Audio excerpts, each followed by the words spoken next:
due to some information I have just discovered, I very strongly believe that you guys need to listen.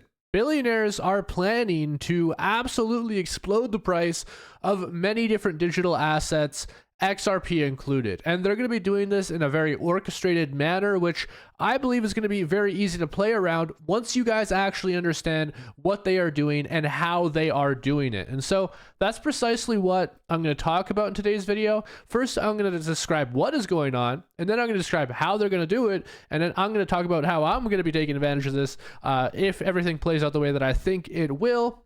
And listen, I do think there's a very high probability of that. I'm putting that at greater than an 80% chance. I'm very, very confident.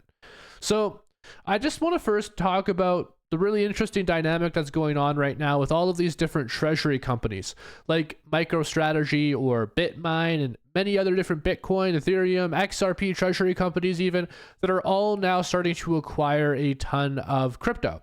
I mean, Michael Saylor recently made a huge Bitcoin purchase. Tom Lee's BitMine now just bought over $435 million worth of Ethereum in one purchase. And now we have G Treasury acquired by Ripple's team, and they're going to be doing trillions of dollars of cross-border payments on the XRPL. So many insane things going on all at the same time here, all of which will have huge effects in the market, and especially the type of capital that we're seeing here. I mean, what we're seeing in the economy right now is most Americans, in fact, 60% of Americans think that we're in a recession. But when the S&P 500 continuously smashes new highs, gold is breaking new highs, silver is on a legendary run, and many cryptocurrencies, while they have been a little bit slower as of lately, do have massive institutional level purchases happening as well. It's clear that there is liquidity in these markets. That is undeniable, but what is to come next year is probably a lot more shocking than anything we've ever seen so far.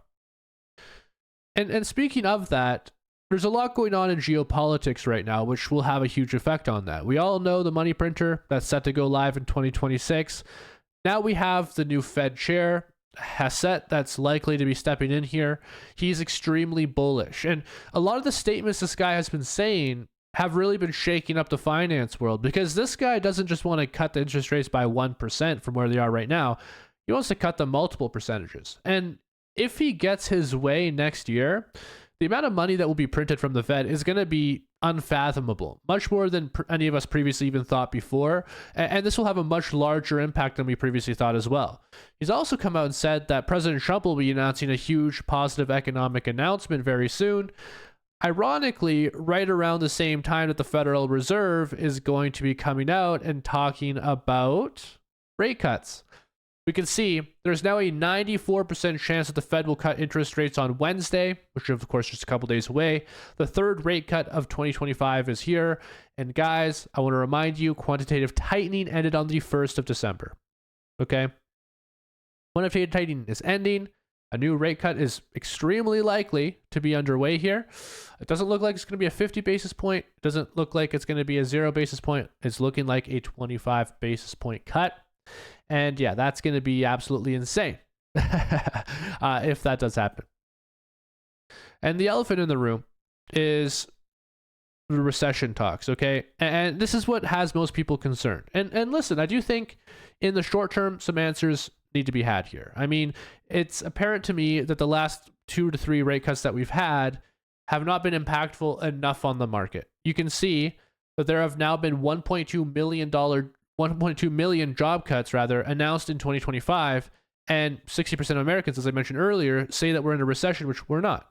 Yet the S&P 500 has added 17 trillion since April, nearing its 29th record high of 2025. I mean, it's a really strange dynamic that's currently going on here, and it's actually quite simple when you really dive into it.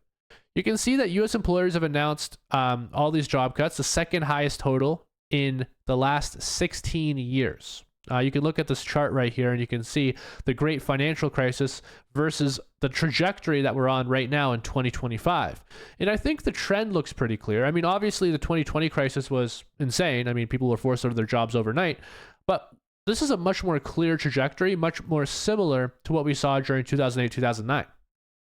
And you can see it's impacting everyone.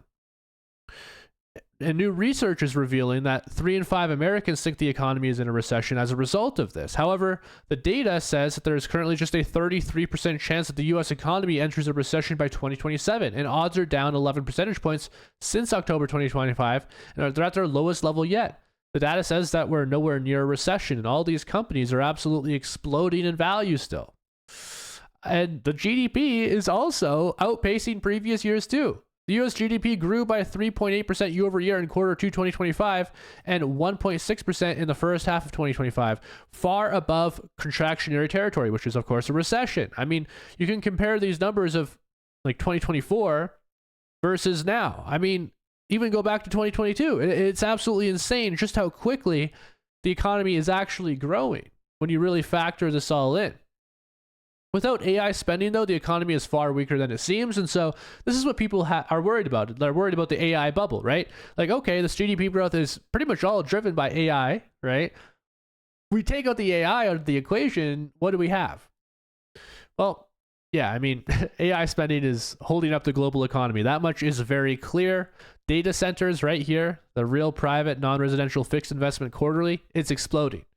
And so this is really the final question to answer. Will this AI growth continue, or is it going to implode on itself, much like what we saw in 2008 and 2009 financial crisis? I mean, to me, the data does look eerily similar to the great financial crisis. The unemployment numbers, even the GDP growth, everything looks very similar. To me, it doesn't look super sustainable as of yet. I mean, NVIDIA has already come out and said that they are quite literally investing into producing chips that are not efficient just to meet the demand right now. And people are paying exorbitant amounts of money for these chips, and they're forced to charge these rates because otherwise, you know, they just simply won't have enough supply to meet the demand. So I'll let you guys ultimately be the judge of that, but this is all going to play into the place of XRP in a massive way, guys. And you definitely need to be locked in right now because there's a lot of capital that's set to come in next year. And I do think, much like the 2008-2009 financial crisis, it's going to be a slow grind up. It's going to be a pop of the bubble sometime, I believe, in 2027.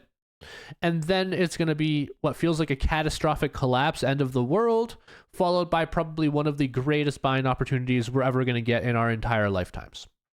That's what I very strongly believe is going to be the case. We'll see how it plays out. But what we do know is all of these billionaires and centimillionaires and just very rich institutions, they are taking advantage of this opportunity and they're buying unlike they've ever bought before. And these guys have to answer to shareholders. I mean, maybe they're betting that the government's going to bail them out if worse comes to worst, or maybe they know something that we do not and they're going to take advantage of a generational run that perhaps could start taking place in 2026. Ultimately, I'll let you guys be the judge of that. I do think that there is going to be quite a bit of mayhem, to say the least, and there's a lot that's happening with banks too, and we have to keep this in mind. Argentina, the USA, many other South American countries, even some talks in Europe now of all of these banks allowing crypto custody services in 2026. So yeah, we really got to pay attention to this. We really got to be locked in right now, and we really got to make sure that we're keeping up to date on what the US Department of Labor is doing, the Fed is doing, and everyone else, because all these things are going to be playing a pretty big role. And speaking of that, I mean, it's just insane. We've had the U.S. Labor Department now announce that they're canceling the October PPI inflation report. They're just pretending like inflation doesn't exist anymore. It's kind of insane. It's kind of crazy what's going on, but I guess we're going to see how this all plays out very soon. I'd love to know. What do you guys think? Are things going to get worse before they get better? I'd love to know. Let me know in the comments down below. And also, while you're down there, make sure you join my Discord community completely for free. I'll see you guys in there. Much love. Peace out.